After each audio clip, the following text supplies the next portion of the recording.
देखा होगा कि जब कभी कुंभ के मेले लगते हैं तो भारत के तमाम तरीके के नागा, योगी, तपस्वी पहुंचते हैं।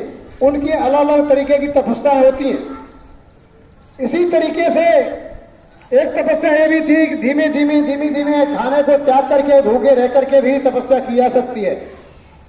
तो सिद्धार्थ गौतम ने धीमे धीमे भोजन का त्याग किया और भोजन का त्याग करते करते वो इस अवस्था पर पहुंच गए कि 24 घंटे में केवल और केवल एक चावल का दाना खाते थे। एक तिल का दाना अथवा एक चावल के दाने पर वो जीवित रहते थे।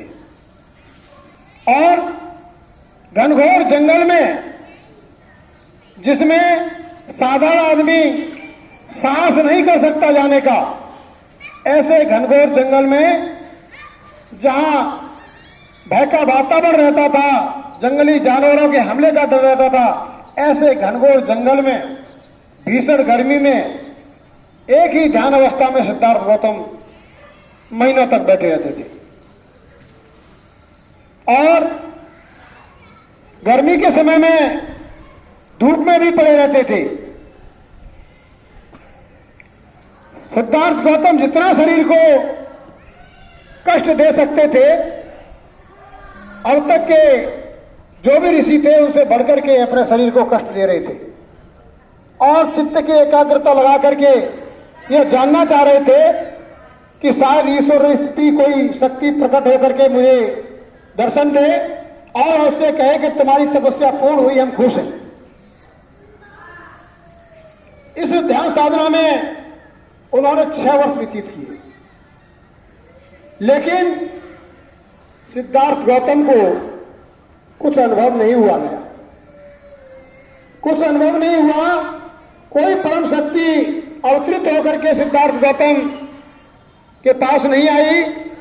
जबकि उन्होंने कठोर से कठोरतम उस समय के बताए हुए ऋषि मुनियों के आधार पर तपस्या की, उसमें तिल भर भी कोई ऐसी गलती नहीं थी कि जो ऋषि मुनि बताते थे, जो उस समय के प्रकांड विद्वान थे या आचार्य थे, उनके बताने के अनुसार वो तिल मात्र भी गलती नहीं करते थे कि ऐसा न हो मेरी गलती की वजह से गुरु कह दे कि तुम्हारी तपस्या में गलती रही इसलिए भगवान प्रकट नहीं हुए। इसलिए जितने भी गुरु हुए सभी सिद्धार्थ गौतम के प्रति आभार व्यक्त करते थे कि हम जैसा कहते हैं, जैसा बोलते हैं, वैसा हम कर नहीं पाते। लेकिन सिद्धार्थ गौतम एक ऐसे शिष्य हैं, जैसा हम कहते हैं वो हूं वैसा ही कर देता है और उसमें दृश्यता प्रमाणित करके अगला सवाल कर देता है कि आपके पास कुछ और शेष हो तो बताएं। तो गुरु घबरा जाते थे। इस यही पराकाष्ठा उन्होंने तपस्या में भी हासिल की और तपस्या में कठोर तपस्या करने के बाद में उनका शरीर इस जर्जर अवस्था तक पहुंच गया कि केवल अस्थियां शेष रह गई। अस्थि पंजर शेष रह गया, मांस मज्जा पूर्ण रूप से खत्म हो चुका था। सिद्धार्थ गौतम अपने पेट से हाथ लगाते थे तो रीढ़ की हड्डी से हाथ लग जाता था, रीढ़ की हड्डी को छूते थे तो पेट से हाथ लग जाता था। इस तरीके की कठोर तपस्या से केवल चेतना शेष रह गई और काया का मांस मज्जा पूर्ण सूख चुका। किसी भगवान के दर्शन नहीं हुए। तो सिद्धार्थ गौतम ने सोचा कि अब निश्चित रूप से प्राणांत होने वाला है और अगर मेरा प्राणांत हो गया तो जो शेष तपस्वी मेरे बारे में यही कहेंगे तो परम ब्रह्म में लीन हो गया, ईश्वर को प्यारा हो गया और भगवान स्वयं प्रकट हुए, लेने आए, जाने पता नहीं क्या क्या गाता है गढ़ेंगे। मेरे सत्य अनुभव को कोई नहीं बता पाएगा, क्योंकि कभी कभी आदमी सत्य की खोज में इस अवस्था तक पहुंच जाता है कि शेष जीवन में उसे कुछ करने का न तो शक्ति बचती है न समय बचता है। इसलिए वो मान बढ़ाई हासिल करने के लिए कभी कभी कहता है कि मुझे बहुत कुछ हासिल हो गया। लेकिन जब प्रमाणिक बात मांगी जाती है तो प्रमाण नहीं दे पाता। इसलिए सिद्धार्थ गौतम अपने ज्ञान को, अपनी तपस्या को प्रमाणिक तौर पर यह बताना चाहते थे कि भगवान नाम की चीज इतनी तपस्या के बावजूद भी मुझे प्रकट नहीं हुई। इसलिए मैं ये नहीं मानता कि कोई भगवान है या मेरी कोई साधना में कमी रह गई थी।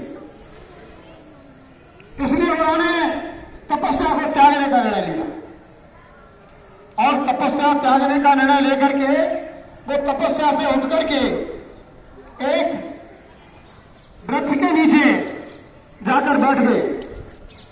वो वृक्ष था निग्रोध वृक्ष, जिसे बट वृक्ष भी बोलते हैं। वो निग्रोध वृक्ष के नीचे जाके बैठ गए और बैठे हुए वही चिंतन मनन कर रहे थे और वो इस निष्कर्ष पर पहुंचे थे कि चित्त की साधना के लिए काया का भी स्वस्थ होना जरूरी है। जब काया को आवश्यकता अनुसार भोजन नहीं मिलेगा तो पीड़ा पैदा होती है, वेदना पैदा होती है, और जब वेदना पैदा होती है तो चित्त विकृत होता है, चित्त में हलचल पैदा होती है, चित्त एकाग्र चित्त नहीं रह सकता।